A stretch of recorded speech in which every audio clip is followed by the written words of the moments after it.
hear me now? Yay! Well, at least we all figured out it was morning without me leading everybody. So, welcome again to Grand River Unitarian Congregation. Richard Gilbert writes, "We bid you welcome, who come with weary spirits seeking rest. We bid you welcome, who come with hope in your heart. We bid you welcome, who are seekers of a new faith, who come to probe and explore, who come to learn. We bid you welcome, who enter this hall as a homecoming, who have found here room for your spirit, who find in this people a family. Whoever you are, whatever you are, wherever you are on your journey, we bid you welcome." My name is Lisa Lindsay, and I've chosen to attend GRU quite simply because it's an amazing place filled with amazing people, and it feels like home. Whether it's your first time in worship with us or your 100th time, we hope that you'll find here questions that stretch you, people to befriend you, and liberal religious values that challenge you to join us in loving boldly, living justly, and welcoming radically. So there are a few announcements today. The first, across the GRU universe, our 2024 Dream Auction is taking place in 2 parts this year. Our online portion will go live on Friday, November 15th at 7 p.m. The website, grudreamauction.ca, is now open to submit your auction offerings. Everyone is invited to attend our Dream Auction party on Saturday, November 16th in Whitten Hall. If you have questions, connect with Jessica Bain or Andrea Deering-Nagy, or use the Contact Us form on the website, grudreamauction.ca. And Reb Jess and Wendy also have announcements this morning. Morning. So last month, I sent out a request seeking organizers for our annual food drive. And I'm happy to report that the results were more than twice as enthusiastic as I'd hoped. And it looks like we are going to have a series of events, opportunities, and donation drives related to food scarcity over the course of the congregational year. So kudos for all that energy and willingness. Can we get a round of applause for all our volunteers?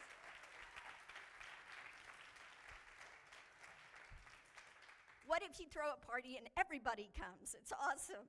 The first of these efforts is championed by Corliss and Krista, who asked me to kick off the traditional annual food drive this morning. As usual at this time of year, the food bank has asked us to collect specific needed food items. In response to this request to address the urgent and growing food insecurity in our community, we are collecting rice for a Thanksgiving to Thanksgiving time frame. That is from Canadian Thanksgiving to US Thanksgiving. We already have a very keen little bag of GRU rice, eagerly awaiting pals to join him in his mission, and I trust you will respond with typical GRU generosity and give this little fellow lots of company in the coming weeks.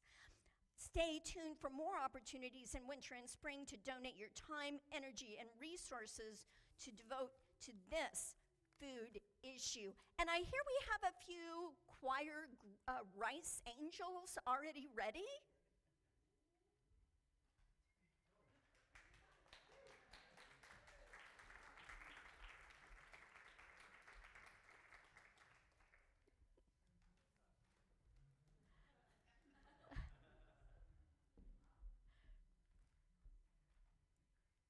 Let's watch it grow.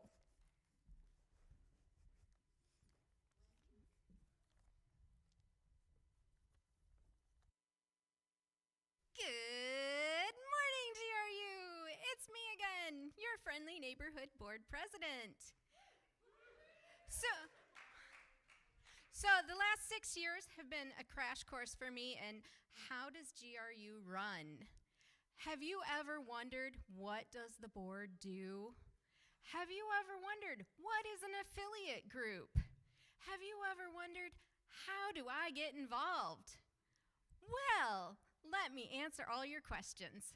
Not right this second, but October 20th, following the service, we invite everyone to join us. We'll have some presentations from some of GRU leadership to let you know some of our committees, affiliate groups, opportunities to get involved, to volunteer, to just have some fun. We also will let you know some of our policies and procedures. If you want to use the building, what do I have to do? How do I get on the calendar? How is the budget made? All of these very important questions. What does a self-governing congregation do? So I hope you will all join me. And one of the opportunities we will have is our Canvas Committee. Everybody loves that, right? So if you did not pick one up when you came in, we have this handy-dandy Stewardship 101, which will answer some more of your questions. What is a pledge? What is a donation? How do they differ? How can I make one? We really want to give you that information. So all of these articles have been in the tab, but just in case you missed them, you can pick up a printed copy in the back, or you can check out our website where we'll have electronic copies in the near future. So if you want to get connected, I'm the one to do that.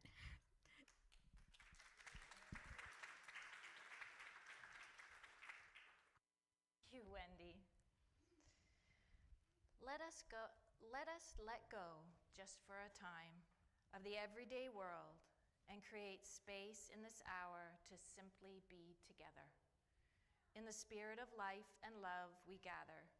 May the experience of this time prove useful and timely to all assembled here.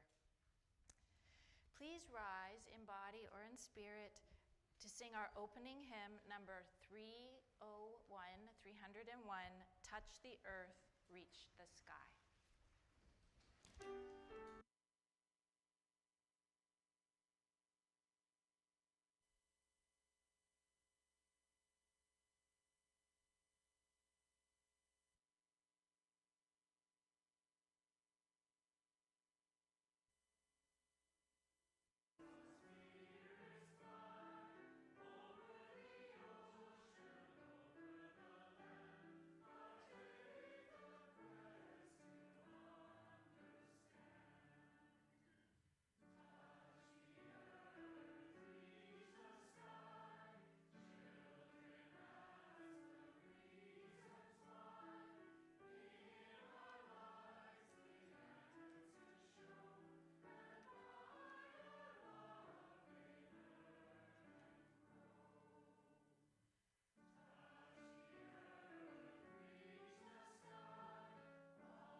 Let this flame be to us a symbol of the wholeness we seek.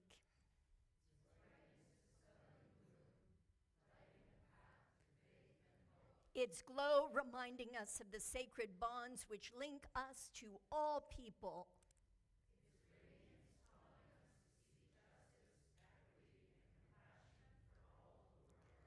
Love is the doctrine of this church. The quest for truth is its sacrament, and service is its prayer. To dwell together in peace, to seek knowledge in freedom, to serve humanity in harmony with the earth. Thus do we covenant together. Children of all ages are invited forward for a special story with Lisa.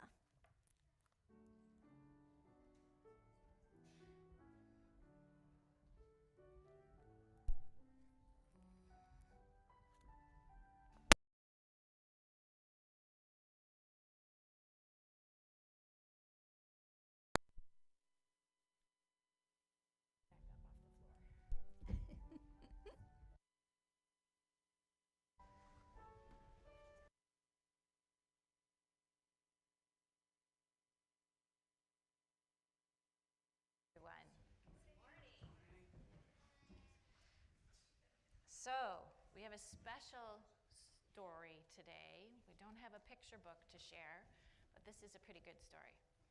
So, it's adapted from a Thai folk tale, and it's called It's Not My Problem.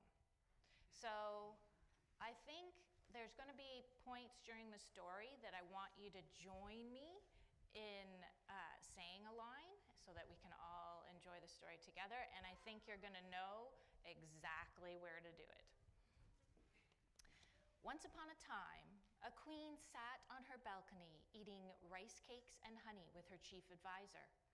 As they ate, they gazed down at the busy street below. The queen pointed to something in the distance, and as she did, a drop of honey from her rice cake landed on the balcony railing. "My queen, you have spilled a drop of honey," observed the advisor. "Shall I call a servant to come and clean it up?" But the queen laughed. "A drop of honey is not my problem. Someone will clean it later." They went on eating and talking as the drop of honey warmed in the sun and began to drip down the side of the railing until it landed in the street below with a plop. "Your Highness," the advisor said, "that drop of honey has now fallen into the street, where it is attracting flies. Should we call a servant to come and clean it up?" But again, the queen yawned lazily and replied, "A little..." You got it. "A little drop of honey and a few flies are not my problem. Someone will deal with that later." Soon a lizard darted out from underneath the palace wall and began to catch the flies on her tongue. Then a cat sprang from the baker's shop and began to bat the lizard back and forth like a toy. Just then, a dog charged out from the butcher's shop and began to bite the cat on the neck. "Your Highness," the advisor implored, "now the flies have attracted a lizard, which attracted a cat, which is now being attacked by a dog.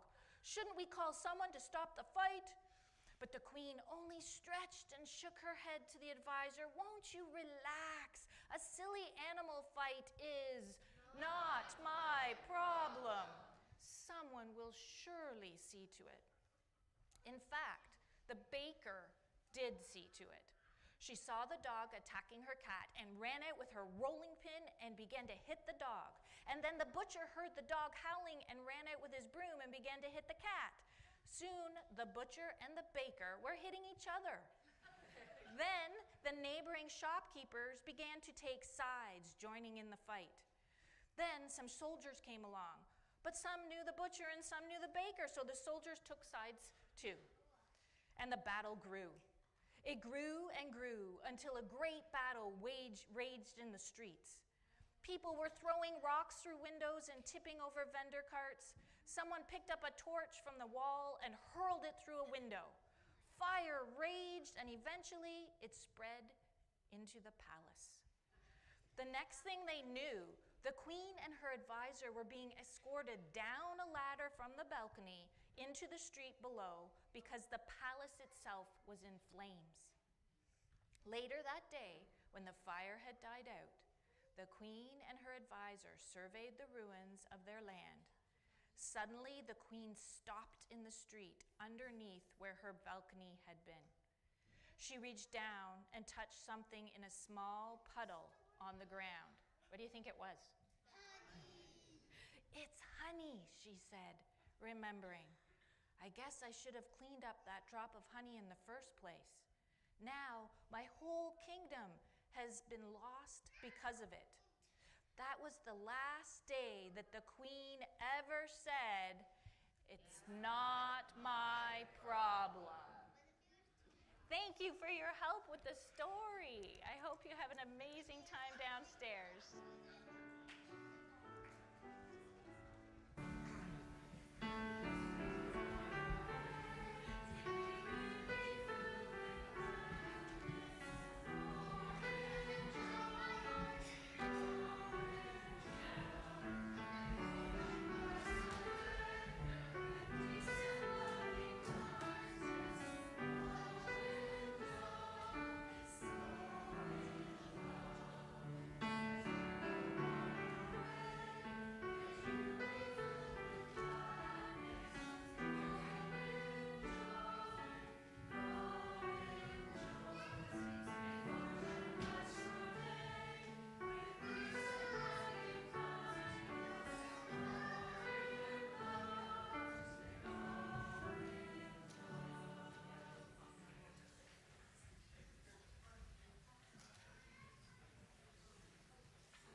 Thank you for your help with the story. The following words are by Paul R. Beto. Once upon a time, most folks used the offering plate to fulfill their pledges of financial support. Nowadays, lots of folks click on their church websites or set up automatic transfers from their checking accounts. Some still write a monthly check, paying their church bill along with the others. But passing the offering plate was never just a practical exercise. It has always been a ritual. Even if your pledge is paid up, it's worthwhile for you to bring even just a toonie to drop into the plate as a ritual reminder of that form of love that we call generosity. Let it be a reminder that after meeting our obligations to ourselves, our households, and our communities, to which we belong and are committed, we must still keep our capacity to give. The practice of giving until it is second nature and first response helps bring forth the realm of love. The offering will now be given and gratefully received.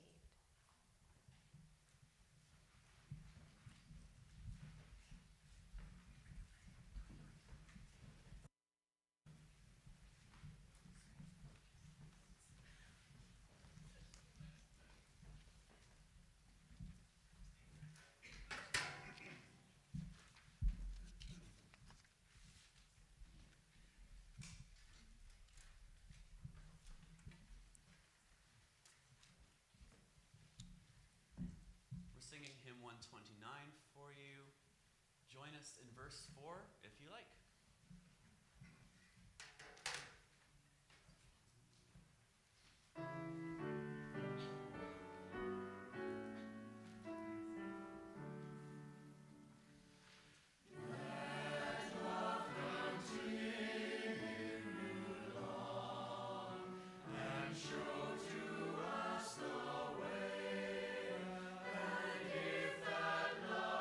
Strong, no earth can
the abode of the great god Indra, king of heaven, hangs a wondrous, vast net, much like a spider's web in intricacy and loveliness.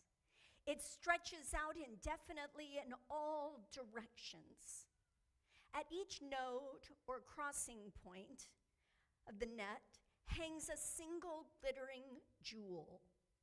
Since the net itself is infinite in dimension, the jewels are infinite in number. The sparkling jewels hang there, suspended in and supported by the net, glittering like stars, dazzling to behold. Close your eyes now and imagine what this magnificent jeweled net looks like, spread across the vast expanse of space. Now keep your eyes closed and move in close to one jewel in the net. Look with your mind's eye and you will see that the polished surface of that gem reflects all the other jewels in the net, infinite in number, just as two mirrors placed opposite each other reflect an image ad infinitum. Each jewel reflected in this gem you are gazing into also reflects all other jewels, so that the process of reflection is itself infinite. Now open your eyes and know that you are a sparkling jewel in Indra's net, as is every other person around you. Every jewel is connected to all the other jewels in the net. Every person is intimately connected with all the other persons in the universe. Each has an independent place within the net, and we all reflect and influence each other. A change in one jewel or person produces a change, however slight, in every other. Realize, too, that the infinite reflections speak to the illusory nature of appearances. Appearances are not, in fact, reality, but only a reflection. The true nature of a thing is not to be captured in its appearance. However powerful that appearance might be, it is yet only a reflection of what is real. In addition, whatever you do to one jewel affects the entire net as well as yourself. You cannot damage one strand of a spider web without injuring the entire web, and you cannot damage one strand of the web that is the universe without injuring all others in it, whether that injury is known or unknown to them. This can work for good or ill, because of course, just as destructive acts affect the entire net, so do loving, constructive, compassionate acts affect the entire net. A single helpful act, a simple act of kindness, sends positive ripples across the infinite net, touching every jewel, every person in existence.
This week, we are in the midst of the ancient observance of the days of awe in the Jewish calendar. According to Jewish tradition, the 10 days that span Rosh Hashanah to Yom Kippur are the days when the book of life is opened and when each person's life is reviewed and weighed. And we are encouraged to turn the page and start anew. This charge this year takes on a deep heaviness, knowing that tomorrow is the anniversary of the traumatic attack by Hamas on Israeli civilians. Our hearts are heavy as we despair at the continued violence in response. Hate begets hate. How do we start anew in the face of such tragedy and loss?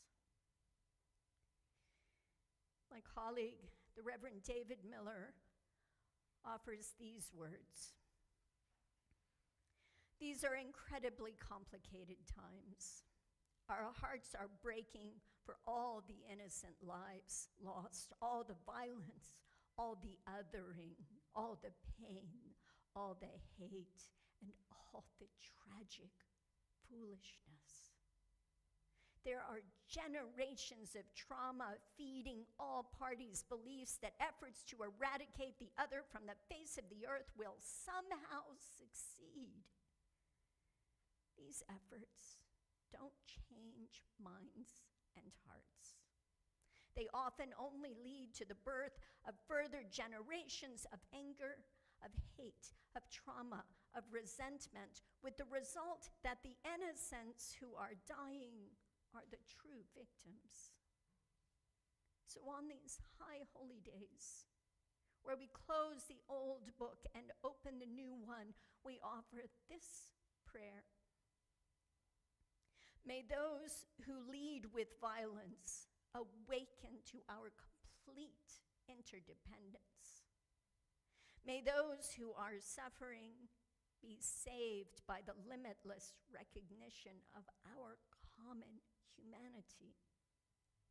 May those who enter into this new year gather the strength to find new ways to impact the world, to break these destructive cycles, to firmly place love at the center of all that we do, in order not just to save the world, but also each other.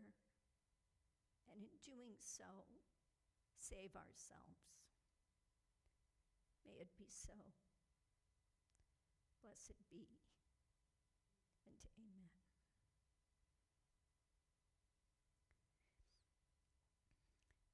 As is our custom, we offer a time to light candles of hope in silence or with a spoken invitation for our communal sorrow or celebration. We light the first candle in the hopes that we learn to live lives that reflect peace and love throughout the infinite web of being.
A joy that on Tuesday I'm leaving to go to an island in Cuba to write a project that's been my commission, and I'm looking forward to leaving and getting this project done.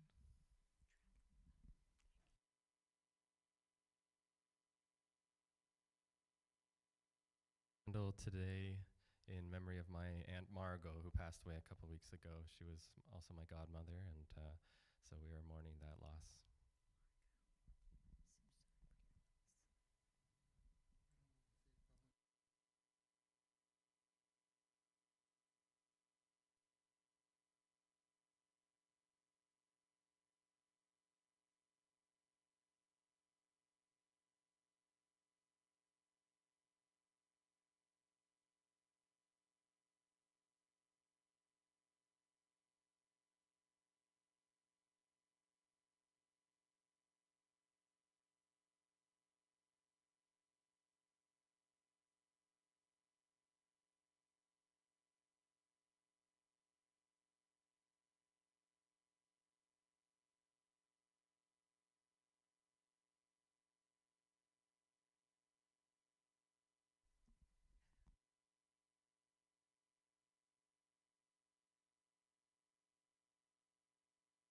Is this on? Yeah, I'm here.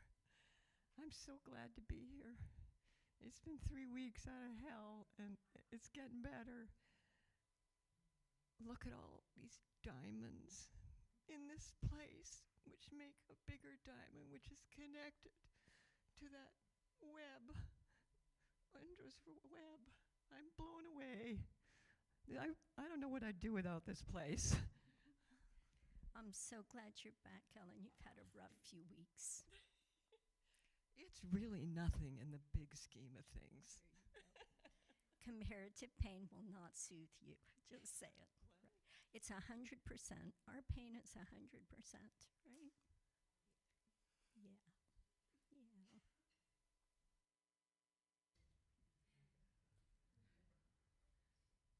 Take a deep breath in. We'll light a final candle, knowing there is much more in our hearts here unspoken, but precious in our hearts and among us. It's good to be together. We need one another. We really do. Will you please join me in our pastoral prayer, Spirit of Life? The words are in your order of service.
Our meditation words are by Martin Luther King Jr.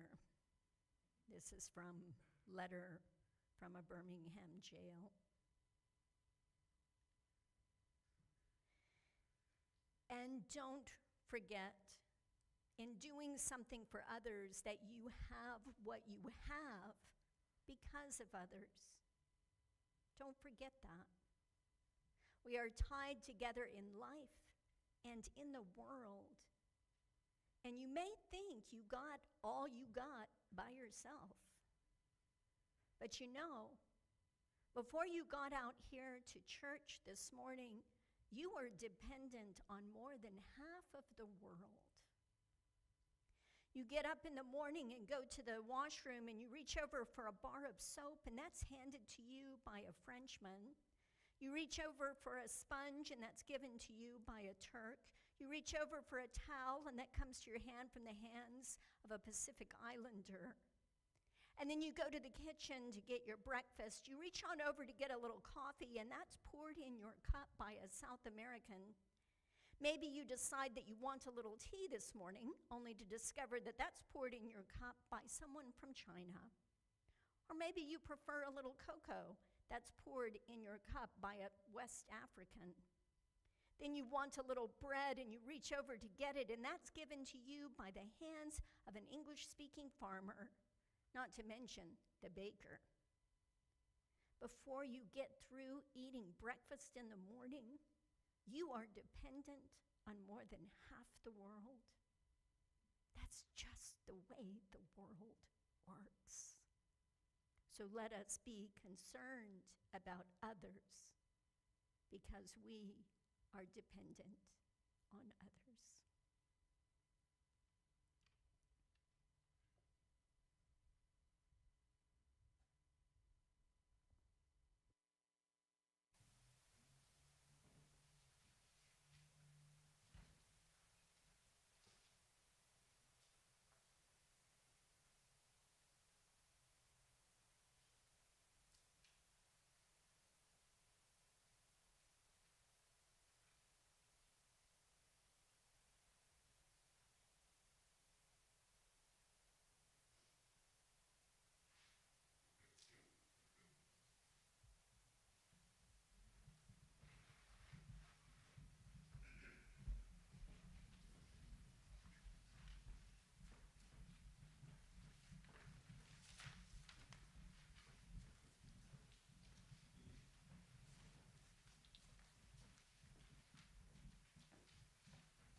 If you are a gem,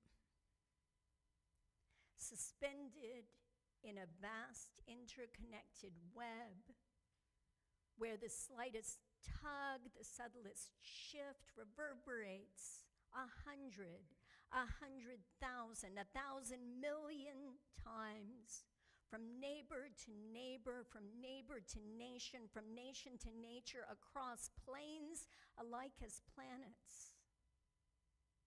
If you are a gem, flashing in facets your true nature throughout nature, what is it you hope to reflect? Dr. Pamela Ayo Yetunde describes herself as an activist, Black Buddhist leader and elder, a pastoral counselor. She wrote her book, Casting Indra's Net, as a plea, begging us to turn away from violent mobbery toward embracing our genuine kinship with one another. A kinship Martin Luther King Jr. called the inescapable network of mutuality, and which in ancient Vedic thought, that's the precursor to Hinduism, in Vedic thought, this inescapable network is called Indra's net, a net that spans the universe, where each node within the net is a jewel that reflects all other jewels. It is a metaphor for the way that all life is interconnected. We are mirrors, diamonds, and pearls in this flowing universal net. This same image is embedded in our Unitarian Universalist seventh principle as the interdependent web of all existence of which we are a part. It's calling us now.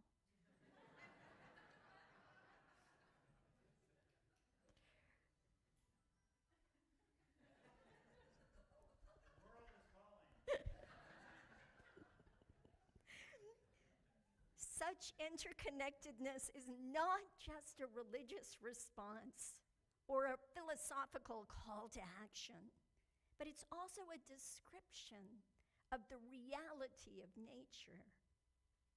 Famed biologist Dr. Ursula Goodenough, and yes, that's her real name, and by the way, her expertise is the sex life of algae.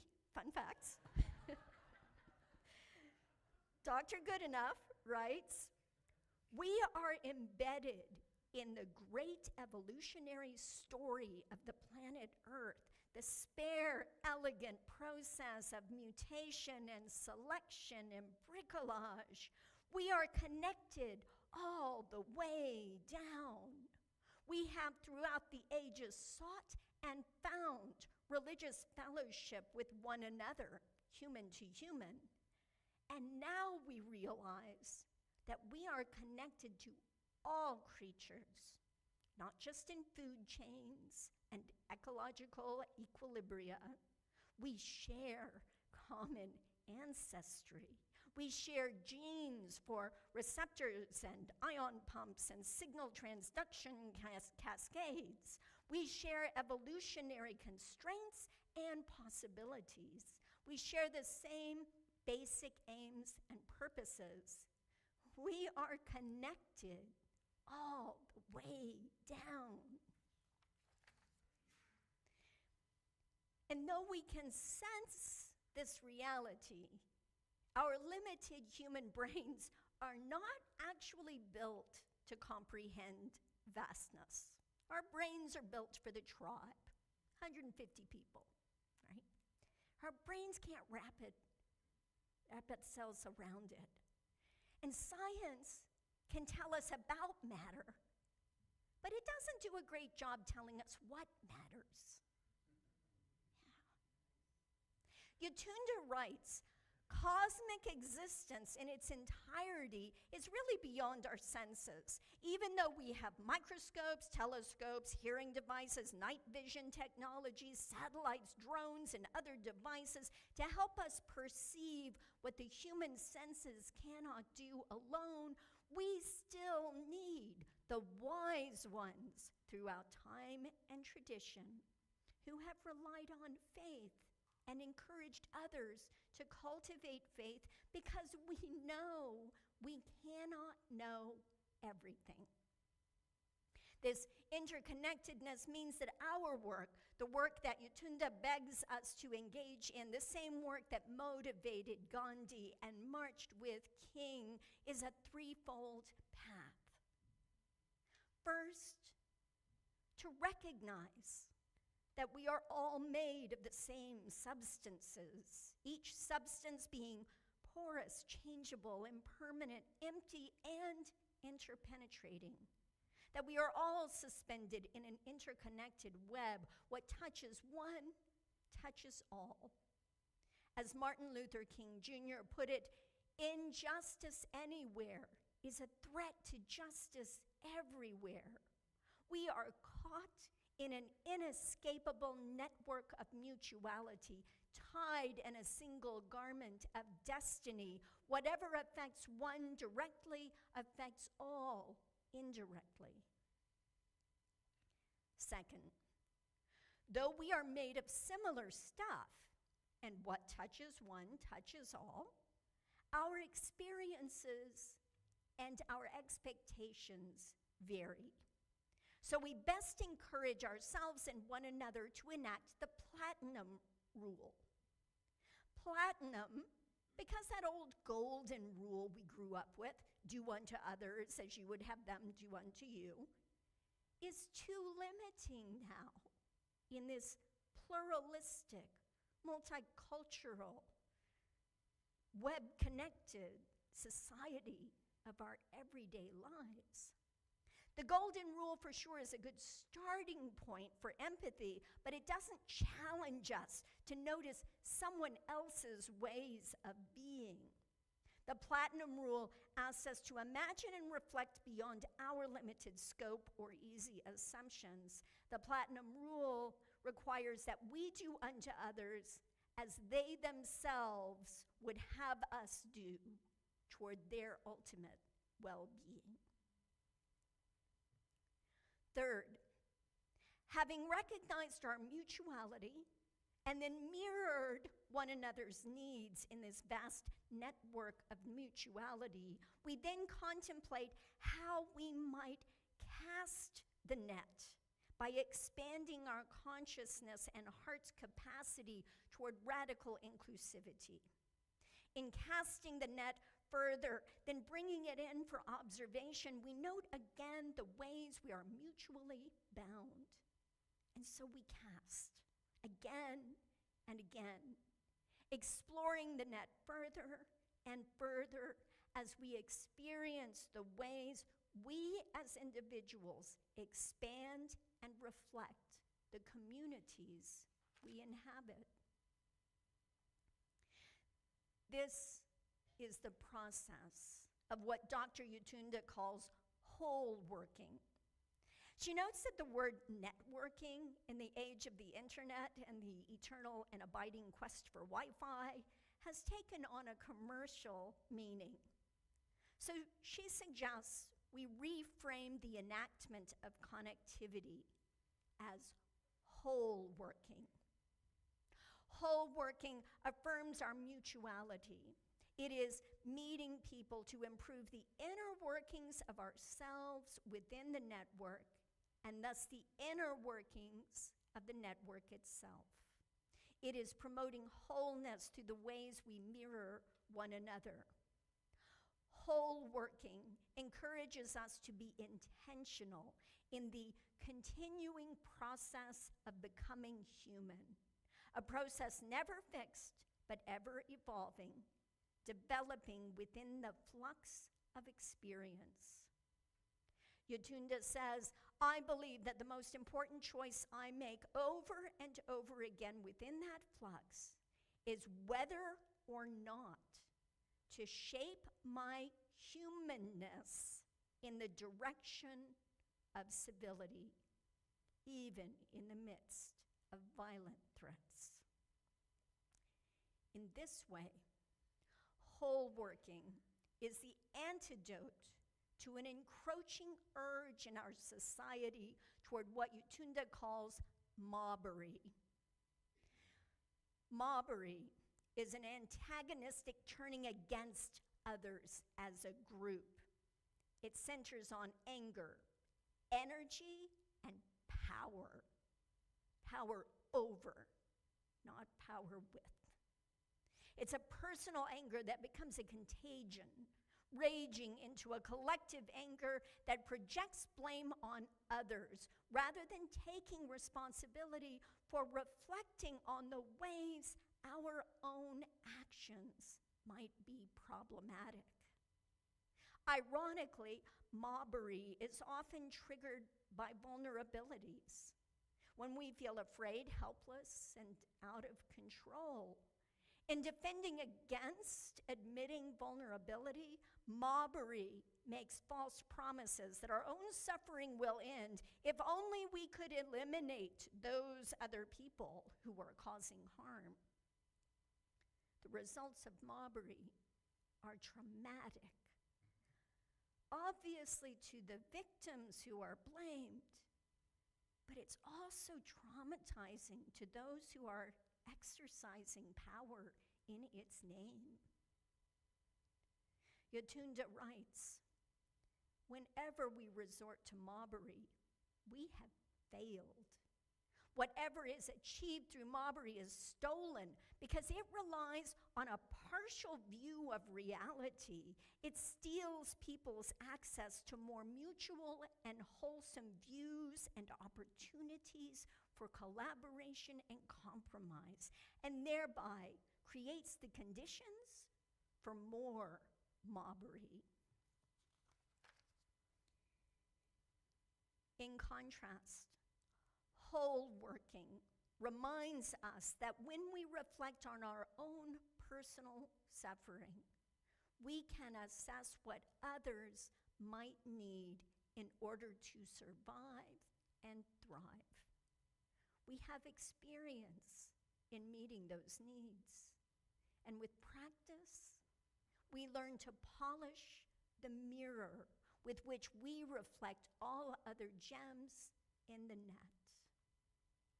Yetunde writes, "I believe our truest, purest, healthiest nature is to care for humans who cannot care for themselves. The recognition of human vulnerability often evokes a compassionate response if we aren't distracted and deluded.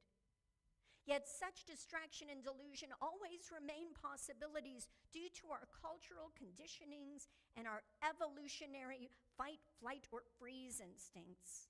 So it takes practice to return again and again to our healthiest nature.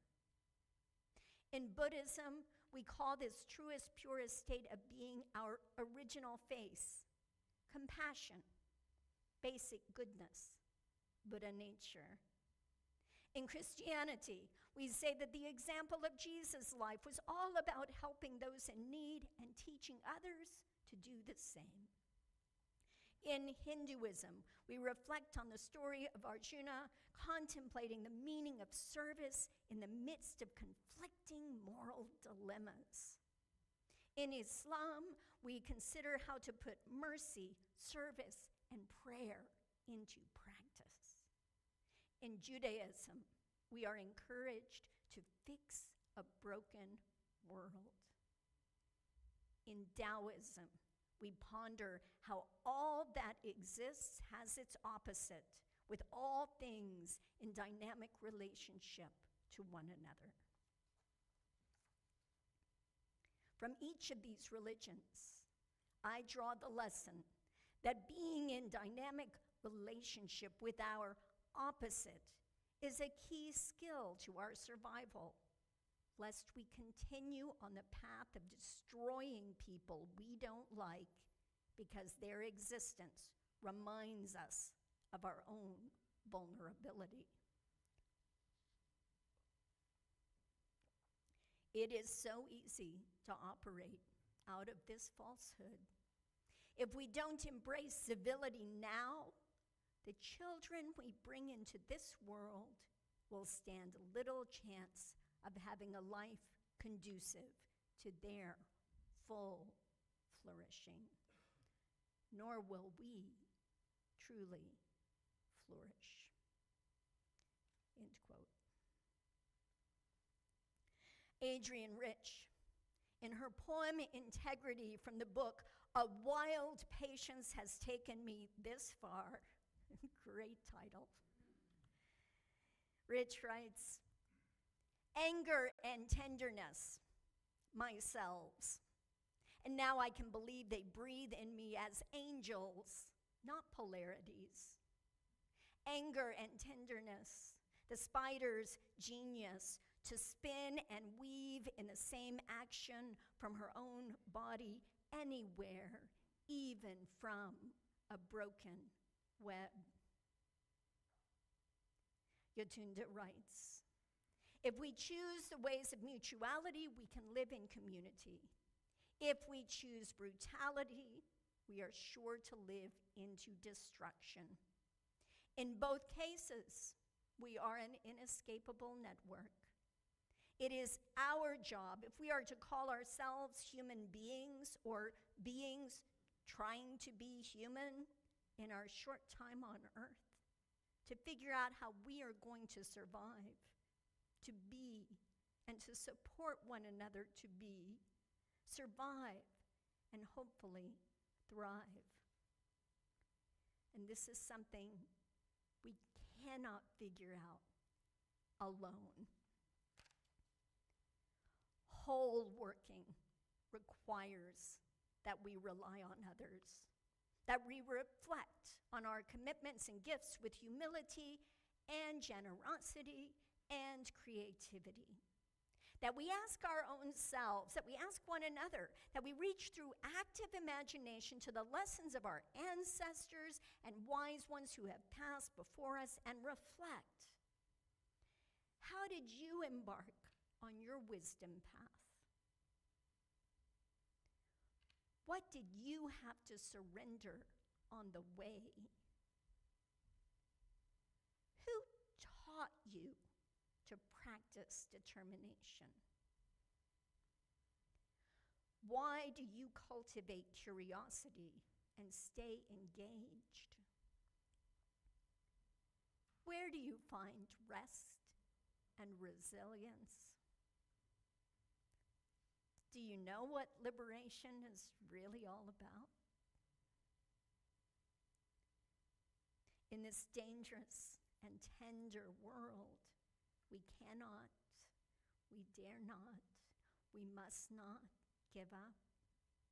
Even though we are tired and tearful, even though we are angry and afraid, even though we are vulnerable and uncertain. And so I ask again, and I hope you'll share your answers with each other after today's service. If you were a gem, suspended in a vast interconnected web where the slightest tug, the subtlest shift reverberates 100, 100,000, 1,000 million times from neighbor to neighbor, from neighbor to species across planes alike as planets. If you are a gem, flashing in facets your true nature throughout nature, what is it you hope to reflect?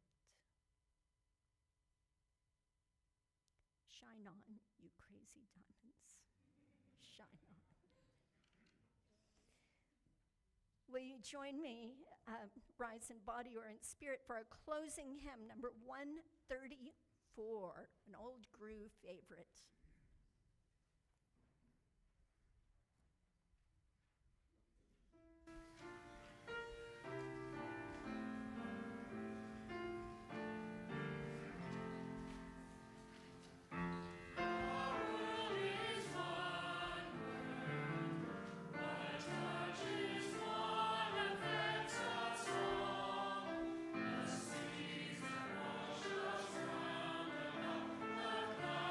Thank you.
Yetunde writes, being the shining star you really are is living into the undeniable knowing of your place in the cosmos. You and every other star in the universe have the right to be here until your light goes out. We are meant to fortify one another with wholeworking through shining our mirror, diamond, and pearl-like selves for the benefit of others so that they can see their own mirror, diamond, and pearl-like selves when they look at us. Let us continue our work, turning our gold into platinum, to love ourselves as we love others, to create heaven on earth, to be on the long pilgrimage to see one another truly as kin, to recognize our belonging to others and their belonging to us. Our survival depends on us. Let us carry the flame, friends.